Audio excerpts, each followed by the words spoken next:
Hi, I want to talk today about responsibility. Responsibility is a principle in BraveSpace, a principle of holding brave spaces. And it's a way of looking at consent and consensus. And it comes from contact improvisation.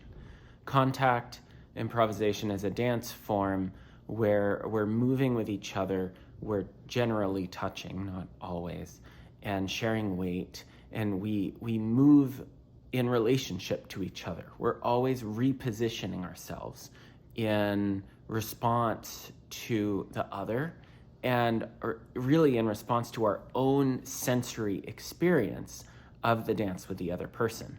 So it's not about the other person. There's no code for how we're communicating. We're in our fullness of self, and we're connecting with the other in the dance physically and moving with each other.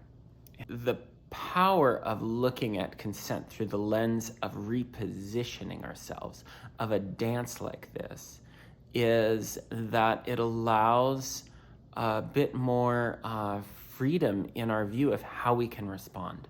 Like in a lot of the consent work that I've come across, which is so wonderful, where being asked to say yes or no, to navigate our yes or no when something comes at us. So there's this, how do I respond to this thing that's coming to me? And that's how things work some proportion of the time. And it's important to know how to do that. And yet, life is so much more complex than that, right? There's so many situations where something's happening over there and I might want to participate in it. Or there's the relationship to the whole three-dimensional world and its physical matrix of positioning that's different than just what's coming at.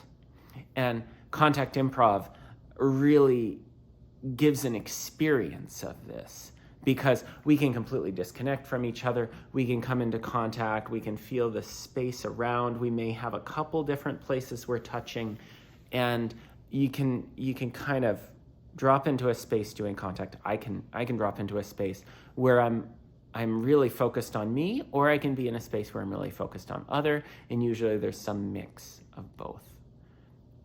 So repositioning myself, choosing in any moment, where do I choose to be in this relationship? I choose to be here, and where do I choose to be is wonderful practice of this larger form of creating consent, the agreements that we're making with each other, and then consensus, which is consent in more than just a dyad, consent when we're dealing with a community situation, consensus. So responsibility, the ability to respond, is taken by choosing position. What is it if I choose to be here? Now, maybe that feels more interesting, right? It can be playful of how are we choosing to position ourselves. And this is kind of in contrast to the version of responsibility that's like, I call this responsa-mustily. Like, what is it I think I must respond to? And in essence, there's nothing we absolutely have to respond to. The price of not responding in certain situations might be a big deal. Like, choose not to respond to, the need to do taxes. There will be implications. So but there's always a choice here. So it's a light-hearted way of exploring this. What's the joy in being able to respond?